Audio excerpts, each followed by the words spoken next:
pour loolu excuse-moi toujours parce que c'est très intéressant. Rapidement s'il vous plaît. Oui, en 2019 est-ce que imaginez woon ngeen schéma wu que le PDS sachant que Karim Wade du présenté wu ñu joxe consigne nañu votel Sonko que Khalifa Sall sachant que du présenté wu ñu joxe consigne nañu votel Sonko est-ce que vous pensez pas que loolu mënoon na yóbbu Macky Sall au deuxième tour? Oui. Ça n'a pas été fait. Hein? Ça n'a pas été fait. C'était des calculs politiques.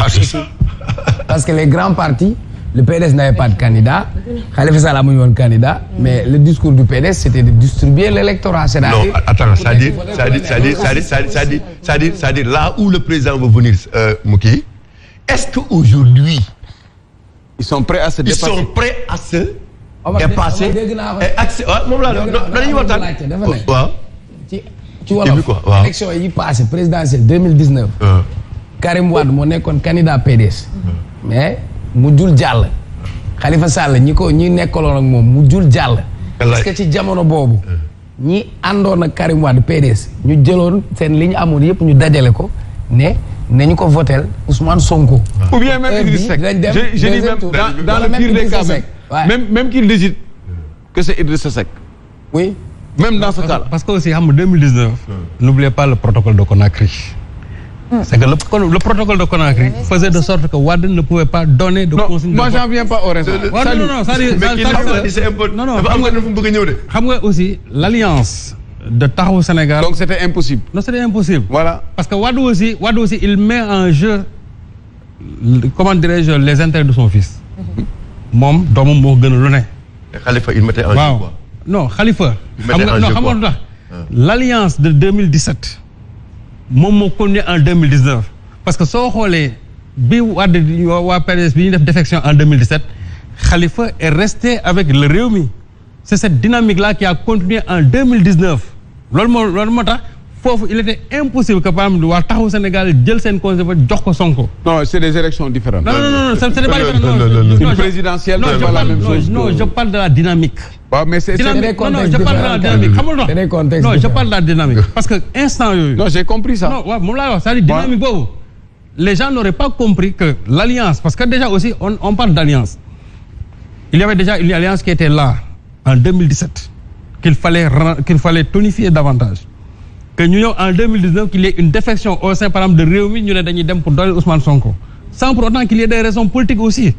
Moi, c'est cette dynamique-là qui a connu. Or, polarisé au niveau de les gens pensaient qu'il était le mieux placé pour Yobu Macky au second tour. Mais c'est ça. Donc, à mon avis, le contexte doit changer. Parce que Bobo, il y a une grande coalition autour d'Idriss Seck. Après le présidentiel, il y a eu jeu de cartes politiques, contexte change. Je dois leur dire. Et même Saint-Saliou, vu tout cela également, 2010, on a vu ce qui s'est passé en 2019. Mais si on peut rapporter en 2022, lan la ñu mën a xaar par rapport à ces calculs, par rapport à ces jeux politiques aussi. Non, quand les gens disent que opposition, il y a une force de l'opposition bu fi nekk tey. Yewwi c'est une réalité. Et je crois que tey dynamique bi nga xamante ne moo fi nekk est que toutes les autres coalitions de l'opposition, que ça soit le Gëm Sa Bopp, le Wallu, peut-être une partie de Buntu Bi, parce que ils sont beaucoup plus proches du pouvoir. Nous devons comment ils doivent faire pour rejoindre aujourd'hui la première force de l'opposition. Parce que là aussi, la première force de l'opposition, c'est Yewwi Askan Wi.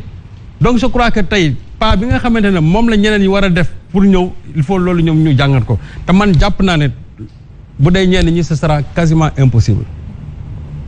c'est que Serigne. may ma rek moom may ma rek moom. dama bëgg foofu nga tontu ma. dafa am fu mu bëgg nga tontu ma xam naa yaa ngi def fii mais dama bëgg nga tontu ma si benn affaire. dafa am lu président Boubacar wax léegi. tu vois aujourd'hui la situation de Khalifa Sall et la situation de Karim Wade ñëpp xam nañ ko. Est-ce qu'ils sont prêts une fois qu'ils ne seront pas candidats d'accepter d'être derrière Sonko? C'est ça l'accélère, c'est ça. Non, Lolo, tu parles de la présidentielle. Non, je suis président. Je suis actuellement dans les législatives. Comme présidentielle, je suis dans les législatives, je vais analyser.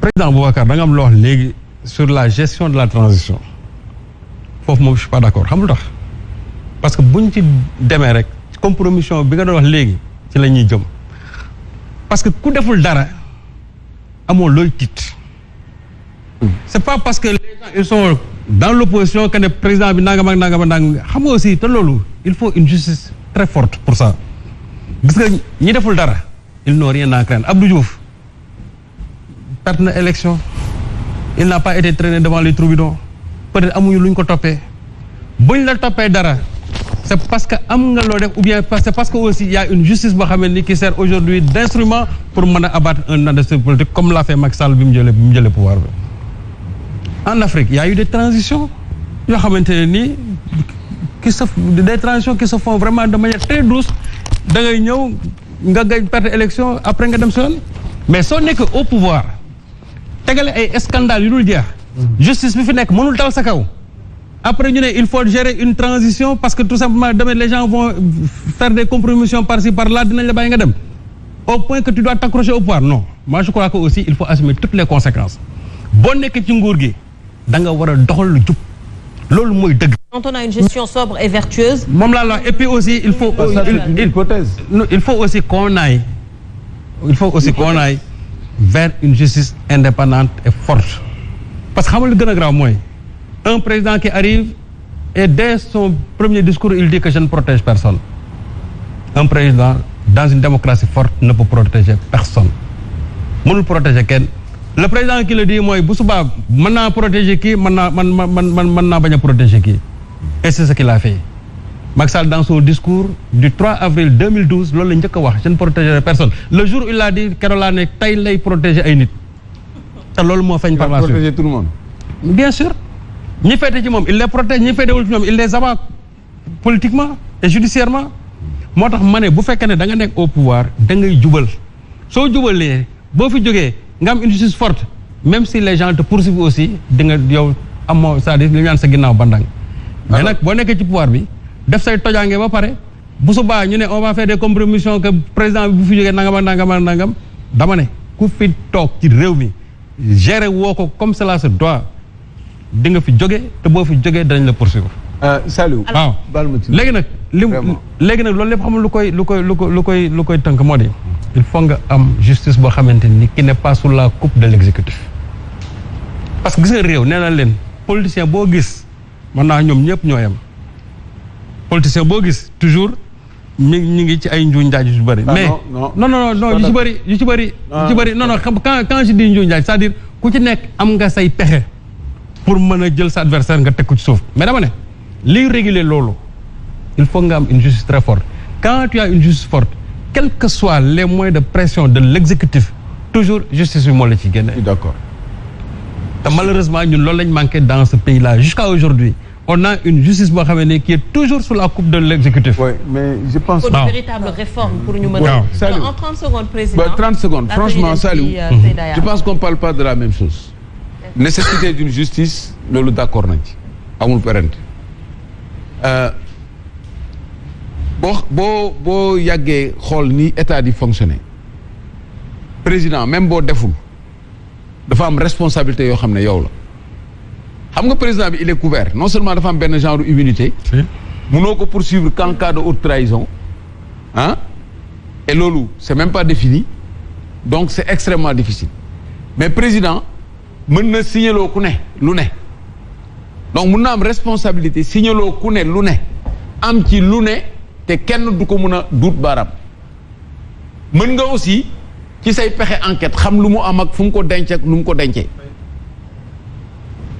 waxuma ne dañuy organiser impunité dama ne dans le discours et dans la stratégie il faut nga tenir compte ci transition bi et loolu dafa am ay solution sëñ Saliou bul wax ne président boo fi nekkee def sa tojaane boo fi jógee dañ lay poursuivre loolu tu simplifies les choses soo ne woy ku deful dara effectivement président bu deful dara amul parce que da nga am responsabilité nommer ay nit ñu def sous ta responsabilité donc pour man il faut que ñu dépasser loolu nous de l'opposition il faut que ñu dépasser ce discours simpliste qui consiste à dire que yaa ko def tu dois payer le simple fait que ñu dàq la ci pouvoir bi c'est d'abord une façon de payer maintenant l'autre façon de payer c'est que l'État puisse récupérer lépp lu mën a récupérer sans blessure xam nga seen Afrique lu ñu daan bàkkoo coup d'état sans effusion de sang xam nga daan am na ñu ko daan bàkkoo dafa am coup d'état dafa am rey ñi daan rey mais dafa am coup d'état bu amee sans effusion de sang c'était plus accepté ñun li ñu war a def mooy transition sans effusion de sang et loolu mën na am loolu rek laa bëgg a wax mais je ne suis pas dans la compromission je suis d'accord avec toi mais obstacle la mais ça ne doit pas aussi être un moyen pour s'accrocher au pouvoir ne du ma dem parce que bu ma fi jógee gars yi loolu waxuma moyen la c'est-à-dire que ñun ñoo war a fexe ba xam ne kii xam nga personne ne te dira que je m'accroche au pouvoir parce que je vais être poursuivi. Non parce que chaque fois les gens disent que ñi bëgg toujours troisième mandat. C'est parce qu'ils n'ont pas d'autre solution. Mais dañuy mais évidemment c'est ça aussi. Ces gens qui s'accrochent au troisième mandat c'est parce que les gens disent qu'ils n'ont pas d'autre solution. C'est que le président a dit. Non, ce que vous avez dit tout de suite. Mais le problème de la maturité du peuple sénégalais. Mais de ci jouer. Oui. ci fi ñu jëm. Mais imaginez.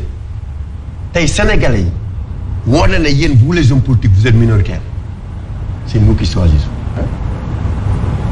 bàyyi nañ leen ngeen wax bàyyi leen ngeen def leen neex régler nañ suñu problème à notre manière sans effusion de sang comme ni nga ko waxee saa tey mën nañ taxaw ñu ne ma ki jërëjëf gis nañ li nga def ci réew mi kontaan nañ ci wala mais nag sa mandat jeex na régler nañ ko ci législative yi créer cohabitation Sénégal yi mën nañ ko ñu defar liste ñu xool liste bi voté liste bi ñu dem assemblée nationale jiitu fa loolu nag bu boobaa yow di nga xam nag ni quand même ne fii am na loolu la peuple bëgg a wax. jeex na.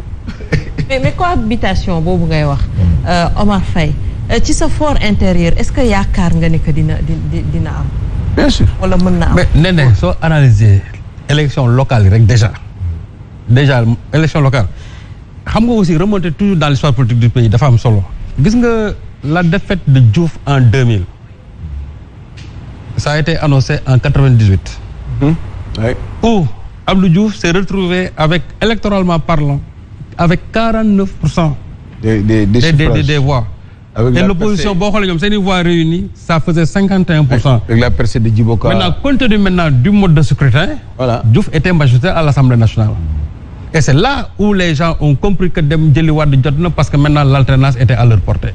Et là, ils ont incité Wade parce que Wade découragé sur le plan politique. Mais des lectures résultats yooyu waroon na nekk actuellement nii affaire bi ñor na et loolu li daaneel Abdou Diouf ci la bokk. ak fàq bi. waaw fàqu ñaari ñi. waaw et je dis aussi en 2009 on l'a évoqué tout à l'heure la défaite de Wade a été annoncée en 2009 et en 2009 aussi Wade chaque fois ñi doon tourner autour de lui il lui disait que y a majorité dans ce pays. Alors que Wade s'était retrouvé aussi presque aux abords de 40%. Gis nga bi mu demee élection amaat na effritement jusqu'à 34%. C'est le même scénario aujourd'hui avec le président Macky Sall qui se retrouve avec 41% des voix. Et les gens continuent de lui faire croire que tu es majoritaire. Alors qu'il sait qu'il n'est pas majoritaire. Sëñ Saliou, est-ce que loolu dina yomb d'autant plus que aujourd'hui ñu gis ne nous avons des leaders yoo xamante ne ils sont très très ambitieux. bu ñu jëlee kaawu Ousmane Sonko tey jii buñ ko xoolee. kaawu Bougane Gueye Dany buñ ko xoolee ku ci nekk dañoo ambitieux est-ce que aujourd'hui tey dinañ pare pour ànd def benn pour mën a dem. mais il faut regarder aussi les deux forces il faut regarder aussi les deux forces. tey man je me dis que honnêtement parler gëm sa bopp dem coalition pour man jàpp naa ne c'est du gâchis sans pour autant s'allier avec la force majoritaire de l'opposition. C'est du gâchis. Les deux forces bokkul la force de Yewwi et la force de Gëm Sa Bopp bokkul. Sëñ Saliou bokkul. xam nga dafa am lu manqué loo xam ne avantage bu Macky la. te Wade amu ko woon Diouf amu ko woon. Diouf à la veille des élections au 2000 dafa am ñaari ponkal yu fàq. muy kan Djiboka et Niass. Djiboka et Niass. Wade à la veille des élections de 2012 dafa am ñaari ponkal yu fàq muy kan. Idrissa Seck ak Macky Sall et Macky Sall à la veille des élections de 2024 kenn fàqagul aujourd'hui hypothèse d'école su Amadou Ba faxoon ak Mimi Touré faay bi ñële amoon dina ko am moom il a réussi à consolider ça même bi mu leen dàqee en novembre 2020 bi mu leen dàqee ñoom juróom ñëpp mu boole leen dàq leen est-ce que gis nga ku ci yëngu ah. est-ce que amul fu mu leen képp tamit. mais question est-ce que amul fu mu leen. et puis président foofu la Mamadou Diouf. kon xam nga ne am na mu mën. mais li nga wax noonu. Mamadou Diouf. Mamadou Diouf professeur. théorisé na ko. ne que toutes les alternances dans ce pays ont été l'œuvre des dissidents du système. oui. toutes les alternances. mais fii nag fax amagul. te fii moo tax c'est ça. léegi ma yeggali. waaw allez-y. fax amul mais li am te amul woon fële mooy élection législative avant la présidentielle. loolu mooy nouveauté bi. donc c'est le seul instrument bu opposition bi dese pour confirmer l'alerte des élections législatives des élections locales. mais Ndella, si je peux me permettre à vous entendre parler depuis 5 à chaque fois yaa ngi wax ci enjeu wax ci législative def étude comparée et cetera tey demoon nga ci ay élections locales. oui à Grand Yoff bi nga dëkk maa ngi doon xaar aussi sa bilan sa participation boobu parce que man lu ma gëm ku ne da ngay yëngu ci politique war nga xayma sa bopp natt sa bopp tey bu ma la déggee yaa ngi wax ci wàllu opposition ñu ngi wax ci cohabitation mu mel ni yow ton souhait principal ton vœu mooy une liste unique de l'opposition certains me diront que c'est utopique moi je considère que bu fekkee ni amuñu esprit de dépassement ñu bañ a jaawale prétention ak ambition dindi ay calcul politique mën a am liste boo xam ne opposition bi am na si taxawaay mais à défaut ak système électoral bi ñu am nga xam ni raw gàddu la ci wàllu département je donne juste un exemple bu dee Mbacké lim bi juróom benn député la ki nga xam ni moo ëppale benn xob jël na juróom benn yooyu bu dee da nga ñëw nga ne département de Kédougou xayma na ñaata député ñu teg ko ci département bi que ëppale jël ko ak élection locale yi ñu génn sooy xool sur les 46 départements la majorité présidentielle mu ëpp département yi mu jël donc bu fekkee même. mais attention Omar là où tu te trompes mooy.